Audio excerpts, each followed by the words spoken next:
Buenas, galera. Nesse vídeo eu quero introduzir um pouco um conceito interessante para antes de passar para o próximo exercício, né, que eu quero comentar sobre Visual Basic, né, no Excel, que é o conceito de arrays, né, que são vetores e matrizes, né.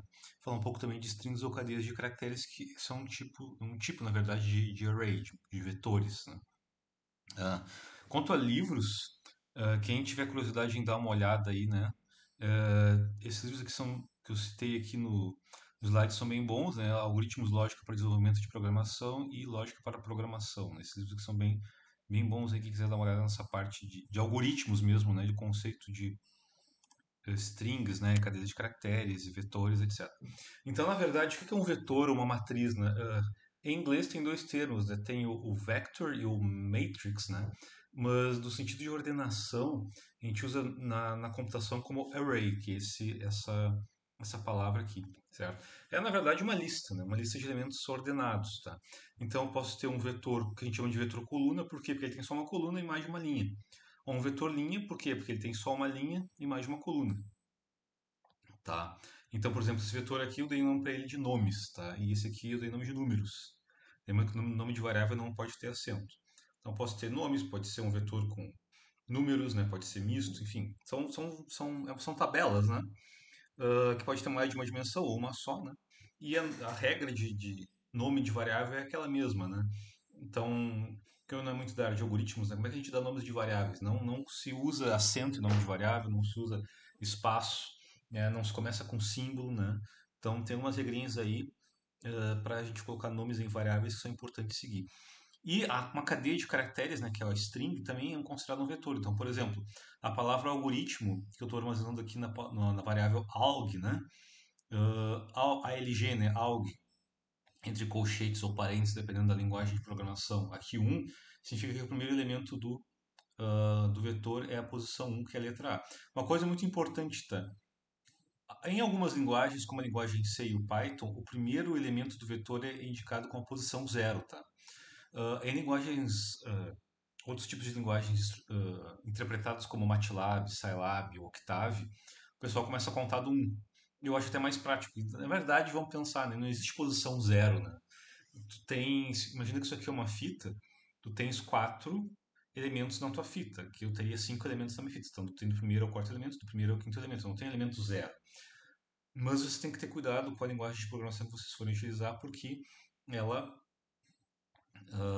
algumas começam no zero e outras começam da contagem um, tá? Então pode dar erro dependendo, né, se ela não aceitar a posição zero da linguagem da ordenação do vetor, tá? Então é um exemplo aí de vetor. Então é uma lista, né? Uma fita. E aí, para a gente referenciar a posição do vetor, tem que colocar aqui o nome da variável, a posição tal, né? Por causa aqui, posição 6. Tá? Algumas linguagens trabalham com a referência à posição do vetor ou da matriz como o valor do índice entre colchetes. Tá? Como nesse caso aqui e nesse caso aqui. Algumas são entre parênteses. No caso do MATLAB, por exemplo, é entre parênteses. Tá? Então, isso varia um pouco. No Python é entre colchetes. E então, né, as matrizes são tabelas, né, só que são vetores com mais de uma linha e uma coluna, então são tabelas. Então, por exemplo, aqui, quem gosta de jogar xadrez ou damas, né, isso aqui seria a posição na linha 2 coluna 3, tá? Então, linha 2 coluna 3 seria a, a, a, a posição onde estaria o valor da variável msala, que seria o caso dessa variável aqui.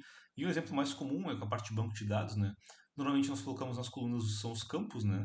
E nas linhas os registros. Imagina uma tabela contendo informações de clientes. Então a gente tem nome, endereço, código postal, bairro, telefone. E as linhas a gente coloca o número, né, relativo à quantidade de clientes. Normalmente a gente faz assim. Isso aqui a gente pode entender como uma matriz. E cada elemento da matriz ser aqui no caso uma string, aqui poderia ser um número também, ou pode ser uma string também, número armazenado como string, e assim vai. Então são estruturas muito importantes que a gente usa muito em programação. Tá? E aí uma definição mais matemática, né? Em inglês, né, a linha não é line, é raw, quando a gente fala de matriz, né? No caso aqui é o matrix, né? Falando especificamente na matemática.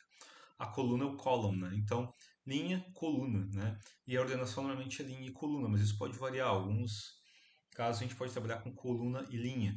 Por exemplo, no Excel, no Excel clássico, né, que eu tenho vídeos aqui do canal que eu tenho comentado, na ordenação clássica do Excel, né, que é onde aparecem as letras nas colunas e os números das linhas, a gente sempre faz referência com coluna e linha. B5, C7, né, D3, mas a gente pode configurar para aparecer linha e linha no Excel. Números e números, aliás, no Excel. Números nas linhas e números nas colunas. E aí ele na forma linha e coluna. Isso a gente pode configurar ali em opções do Excel. Né? Então é uma matriz, né? Então cada elemento da matriz, né, os índices aqui que representam a posição do elemento na linha e a posição na coluna, tá? E por que é importante entender essa definição? Para poder conseguir trabalhar com as tabelas, né? Então, por exemplo, aqui a gente tem um exemplo de matriz e um comando que a gente usa bastante em algumas linguagens de programação são os dois pontos. O que quer dizer os dois pontos? Os dois pontos quer dizer assim, ó, para todo o, né, grosso modo, né, ou pegue todos os elementos da linha ou da coluna. Então, nessa matriz aqui, o elemento na linha 1, coluna 1 é 12. Tá? Mas vamos supor que eu queira, por algum motivo, extrair só os elementos da primeira coluna. Então, o que eu vou fazer? Né? Pegue todos os elementos da primeira coluna, todas as linhas. Então, A, né, matriz A para todas as linhas na coluna 1, extrai todos os elementos. São 12, 9 e 3. O elemento da linha 3, coluna 3 é 2. Mas se eu quiser, por exemplo, esses elementos aqui do meio, da linha do meio, aí é o contrário. Pegue na linha 2, para todas as colunas, os elementos presentes. Então, 9 menos 5 e 6, 9 menos 5, 6. Se eu fazer referência a dois pontos, vírgula, dois pontos, é como se eu exibisse todas as linhas, todas as colunas, ou seja, a matriz inteira. Tá? Então, são algumas manipulações que algumas linguagens acabam usando. Tá? Então, aqui seria um exemplo de um dos exercícios do livro que eu comentei aqui, né? Seria desenvolver aí um exercício, né, que simule uma agenda de dados pessoal, que seria um exemplo de algoritmo.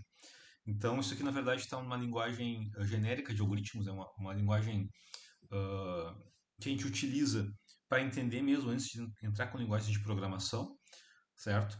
Tem até algumas linguagens que trabalham assim, como desenvolvidas no Brasil, como o Visual G, o Portugal, que são linguagens onde tu entra com as palavras em português na programação, né? Não em inglês, para o pessoal que está aprendendo programação mesmo trabalhar, né? Então, isso aqui é uma linguagem que ajuda bastante a gente entender como é que funciona a lógica para depois entrar com a sintaxe original das linguagens que a gente vai trabalhar, seja C, Python, Visual Basic ou o que for. Tá? É pseudocódigo, né? Então aqui se define um programa, se faz a declaração da variável, né, com 10 linhas e 5 colunas, tipo cadeia de caracteres, e os laços aqui, né, para a gente varrer a nossa agenda. E aí o que ele tem que escrever em cada uma das posições. Então, por exemplo, aqui de 1 até 10, né, ou seja, a linha variando de 1 até 10, o que ele vai fazer? Né? Variando aqui as colunas, ele vai colocar então os informações de nome, endereço, código postal, bairro e telefone. Tá? E aí depois então ele vai, né, esse laço que ele vai ordenar os elementos. Então a gente vai entrar com os dados, o usuário vai digitar os dados, né, as informações, e que ele vai colocar em ordem crescente. É isso que ele está fazendo essa parte aqui do código. Tá? E aqui uma rotina de saída para ele escrever o valor da matriz dado na linha I, coluna J. Né? Então ele vai pegar a linha e a coluna especificada em cada laço e vai escrever, na linha 1, todas as informações, na linha 2, as informações, e assim vai. Tá? Então seria mais ou menos essa a ideia. Tá? Então o nome da variável, aqui nessa padronização de pseudocódigo, né, declarada como conjunto vetor ou matriz, que é o array do tipo que a gente vai usar. Então a gente vai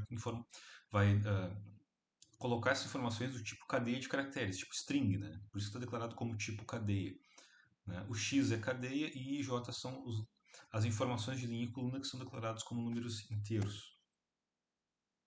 Uma outra forma de fazer isso aqui também é assim, ó, ao invés de fazer a ordenação para cada tipo, então, por exemplo, aqui, ó, troca de nome, troca de ordem de endereço, né, código postal, bairro e telefone, eu posso concatenar isso aqui um código só, colocando mais um laço.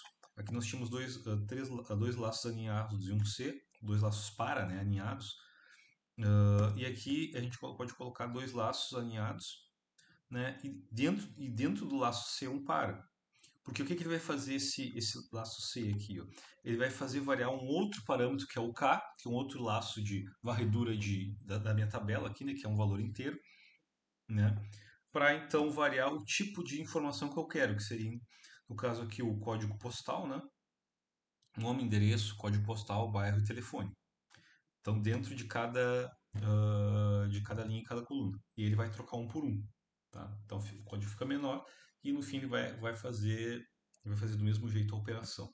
Tá?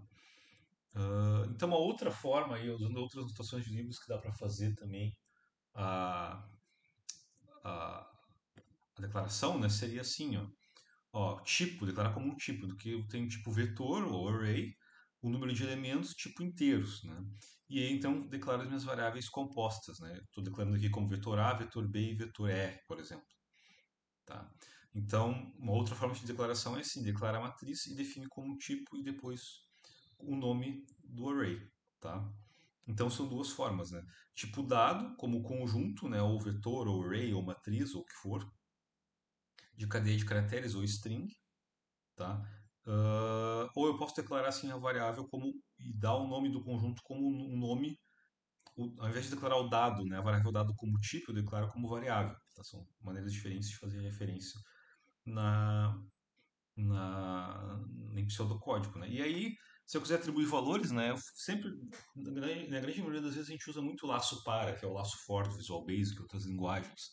Né? Então a gente faz uma varredura de 1 até 50, e aqui a gente está lendo, né, toda vez que for 1, 2, 3, etc. até 50, eu leio as posições indicadas do índice aqui dentro do meu array. E aqui no caso dessa operação ele está somando, né? Ele está somando valores na posição x do vetor vet A e vet B e armazenando nesse vetor vet, nessa variável vet R, tá? Então isso é uma coisa que a gente pode usar também. Aqui seria mais uma representação lógica, né?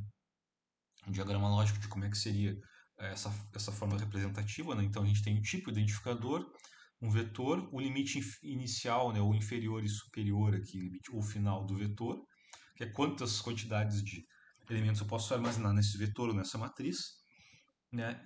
Um tipo primitivo, né, que representaria o tipo dos dados, né, se ele é string, se ele é inteiro, etc.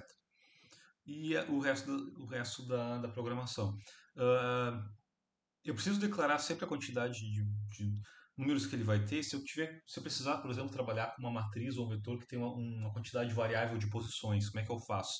Dá para fazer? Dá. Existem formas de fazer nas linguagens de programação onde eu não preciso declarar um valor fixo aqui de elementos, tá? Isso é possível. Isso também nessa parte de economia de espaço de armazenagem vale mais a pena, né? Porque daí se tu vai trabalhar com uma quantidade muito grande de elementos, então ele vai armazenar dinamicamente, vai realocar, né, dinamicamente a matriz ou o vetor, o array de forma geral, de acordo com a quantidade de elementos que o usuário for entrar. Então ele não vai, né, porque quando eu coloco uma posição, um número fixo, finito de valores, de posições, ele vai reservar sempre aquele espaço na memória. De repente eu posso não usar essa quantidade de espaço para colocar minhas variáveis. Esse aqui é um exemplo de algoritmo para calcular notas, né? Quantas notas estão acima da média, então veja a diferença, né? Aqui eu faço a declaração de 10 variáveis, né? A até J, para poder calcular a média. Isso aqui não é uma coisa muito útil em termos de programação, porque eu tenho 10 laços C, ou if, né? E aí uma verificação para ver se a nota está acima da média. Então isso aqui é pouco prático em programação, tá? O que seria mais interessante a gente fazer? Declarar um vetor. Então, se vocês precisam realizar algum tipo de operação que trabalhe com muitos elementos e operações repetidas, ao invés de declarar uma variável de cada vez, e vocês terem, sei lá, 10, 20, 30 variáveis, declara como um vetor. E coloca a quantidade de vetor, de elementos desse vetor ou dessa matriz que, né, você vai utilizar. E aí fica muito mais simples, porque daí eu posso varrer o vetor. Então, aqui, por exemplo, eu varro ele de 1 até 10. E para cada vez que eu varro, eu então incremento a minha soma, né, que eu tenho que inicializar aqui com o valor zero. E aí sim, depois que eu calculo a soma para cada classe, né, para cada valor aí, ah, que seriam as minhas variáveis de A até J, eu divido por 10. Tá? E aí eu faço um laço para verificar qual que está acima da média, né? Quais valores aí que estão acima da média. Então, nesse caso, aqui nós teríamos 10 notas, né? 10 variáveis e que a gente teria as 10 variáveis dentro de uma variável só, né, que seria um vetor. Então fica muito mais simples, né? O código fica muito menor. Claro que olhando assim, parece que o número de linhas é basicamente o mesmo, então vocês podem pensar, né? Claro que tem os comentários, né? Os comentários aqui pode ocupar um pouco. Então a ideia dá para se pensar que o código é meio que o mesmo tamanho, mas na execução dele ele vai ser mais rápido, vai ser menor, certo? Então isso é uma coisa importante para se pensar. Tem que tentar deixar o código menorzinho. E o Excel, né? Então as planilhas trabalham com esse conceito de array. Então aqui seria no Excel no formato padrão, né? Coluna e linha. Mas é possível configurá-lo para trabalhar com linha e linha, né? Ou seja, ao invés de mostrar colunas aqui, mostrar números. A gente pode configurar ele para trabalhar assim. Eu, pessoalmente, não gosto muito, mas tem algumas pessoas que usam essa configuração. E ele muda automaticamente os valores das referências das fórmulas quando a gente muda essa opção, certo? Então, Excel, por isso que é importante esse conceito de vetor e matriz, né? Então, seria aqui a opção, ó. Veja que aqui a gente tem a linha 13, coluna 11. Aqui nós temos aqui a coluna A, linha 1. Mas quando eu mudo aqui para essa configuração, eu tenho linha 13, coluna 11, certo? Como é que eu faço isso no Excel? Eu vou só mostrar rapidinho aqui, ó. Dar uma pausa aqui como é que eu faço no Excel. Ó, aqui tem o Excel, né? Então eu venho aqui arquivo, opções, e aí nós vamos aqui para, acho que é geral, se eu não me engano, né? Ver se não é geral. Tem aqui o RC, né, que é o que eles chamam, fórmulas, deixa eu ver onde é que está aqui, aqui, ó. Vamos aqui na guia fórmulas, ó. Estilo de referência, linha e coluna. L1C1, dá um OK, ó, ele já mudou, ó. L2C7, L2C8, percebe? Aí se eu quiser voltar, né, vou de novo ali em opções, fórmulas e desmarco e dou um OK. Então o Excel ele permite trabalhar com uma ou outra configuração, tá? E uma coisa importante, tá, é a questão das matrizes, né, ou arrays. Deixa eu botar meu laser que eu gosto aqui, multidimensionais. Então, ó, se a gente quiser fazer um cadastro de clientes, né, a gente sempre pensa em matriz como tendo linhas e colunas, né, sendo uma tabela bidimensional. Mas eu posso ter isso aqui, ó. Eu posso ter matrizes tridimensionais. Então, como é que seria a referência a essa matriz? Eu teria. O que seria o meu 1,1,1? Então, se a gente imaginar, por exemplo, uma sala, isso aqui seria a matriz que estaria numa das paredes, né? O 1,1,2, ó, o que seria o 2? O 2 já seria saindo da parede. Então, 1,1, 1,2. O que seria 1,3? Mais uma camada de parede do meu dado, como se fosse um dado, né? E aí um paralelepípedo, né? Mas se eu tiver uma matriz quadridimensional, eu tenho 1,1,1,1. Bom, mas daí não dá para visualizar, porque literalmente é uma matriz num espaço 4D. Dá para fazer operações, os softwares, os códigos, as linguagens de programação operam com elas? Operam tranquilamente. Tranquilamente, eu já trabalhei com matrizes assim, em cálculo numérico e simulação. Tranquilamente a gente pode trabalhar com matrizes hiperdimensionais. A gente só não consegue visualizar, né? Mas imagina que isso aqui fosse um espaço quadridimensional, eu teria o meu, sei lá, 2, 1, 13, 4. Então seria o meu dado na linha 2, coluna 1, na matriz aí na minha profundidade 3, na minha profundidade 4D na posição 4, que não tem como a gente visualizar porque é impossível. Então é possível trabalhar com matrizes multidimensionais. Por que é prático trabalhar com matrizes multidimensionais? Imagina que vocês tenham, por exemplo, sei lá, vocês têm as informações dos clientes aqui, né? E para cada, vamos dizer assim, que cada uma dessas tabelas, dessas agendas, vocês têm uma agenda separada para cada empresa, por exemplo. Eu poderia colocar ali mais uma coluna tendo empresa? Poderia, mas de repente vamos dizer que essa coluna empresa seria uma outra quantidade de dados. Então eu poderia fazer para cada cliente ser aqui seria uma agenda, né, transformações de cada cliente para a empresa um, para a empresa 2, para a empresa 3 e assim vai.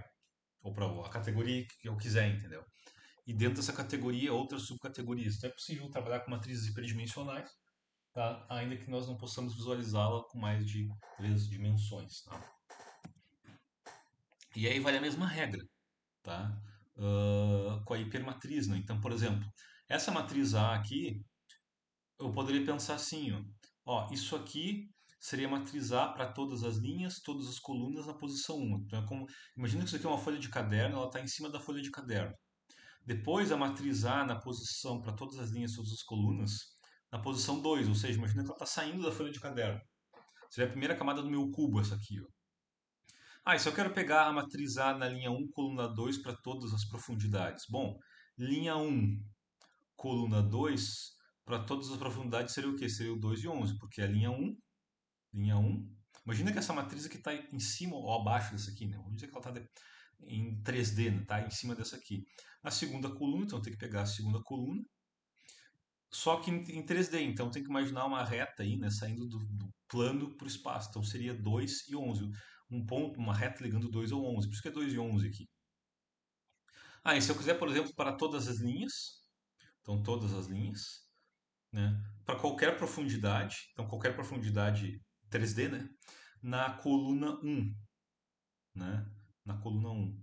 Então eu teria 1, 4, 7, que é a coluna 1 dessa aqui, e 10, 13, 16, porque eu tenho que pegar em todas as profundidades. Tenho que pegar na profundidade 1 e na profundidade 2, certo? Para todas as linhas na coluna 1. Então, essa aqui é a primeira coluna, variando todas as linhas, né? Todas as linhas e todas as profundidades, ou seja, a camada da papel e a camada saindo do papel. Tá? Então seria assim, a gente pode operar tranquilamente, desde que a gente entenda o que a gente, as referências que a gente quer fazer na matriz, a gente consegue trabalhar com isso. Tá? Isso aqui eram os exercícios que eu tinha colocado, se quiserem testar, né? Mas como é que seria, só para terminar, né, essa parte inicial do vídeo, se você tivesse esse vetor aqui com 10 posições com esses números, né? E algumas variáveis, por exemplo, a variável x igual a 2 e y igual a 4, por exemplo. Vamos supor que eu quisesse calcular, por exemplo, assim, ó, qual é o valor dessa letra A aqui, ó, a operação, o valor do vetor na posição x mais 1. Bom, x é 2, então v de x mais 1 é 3, v de 3 é 8. Ah, por exemplo, aqui, ó, v de v1 vezes v4. Então tem que começar de dentro para fora. O valor do vetor v na posição 1 é 2. O valor do vetor v na posição 4 é 3. Então 3 vezes 2 é 6, que dá um índice, né? Isso aqui vai dar um índice, né? No caso 6. Então qual é o valor do vetor v na posição 6? Posição 6, o valor do vetor é 9. Ah, esse caso aqui, v de v de v de 7. Então sempre começo, para acessar a informação final, eu tenho que sempre fazer de dentro para fora, né? Então qual é o valor, para pegar o índice do vetor do meio v aqui, qual é o valor da posição do v de dentro na posição 7? É 1. Então vai ficar v de 1. Ora, v de 1 é 2. Então vai ficar v de 2. V de 2 é o quê? V da posição 2 é o 6. Então, são operações que a gente tem que fazer. A gente pode trabalhar, né, só para treinar essa questão ali de lidar com as operações de matrizes e vetores. Isso aqui também pode ter operações similares aí para matrizes, para arrays também, com linha e coluna, por exemplo. Né, outro tipo, essa aqui também é legal. Ó. V de 8 menos V de 2. Né? V na posição 2 é 6. Então, 8 menos 6, 2. Então, V na posição 2 é 6. Então, o resultado dessa operação da letra J é 6. Então, eu posso trabalhar com essas operações com matrizes de qualquer tamanho. E são úteis treinar isso aí, porque às vezes a gente precisa fazer operações matemáticas importantes, né? E é mais prático, apesar de parecer ser mais difícil, é mais prático fazer assim do que ter que ficar criando, sei lá, 50 variáveis e ficar fazendo um código super lento aí. ah, e acabar deixando, e acaba ficando maior, mais lento e menos prático de trabalhar, né? Então, treinem quem gosta dessa parte aí, que precisa entender essa parte de, principalmente bancos de dados, né, e informações que envolvam tabelas, entender como é que funciona essa questão de acesso a valores dentro de tabelas com os arrays, ok?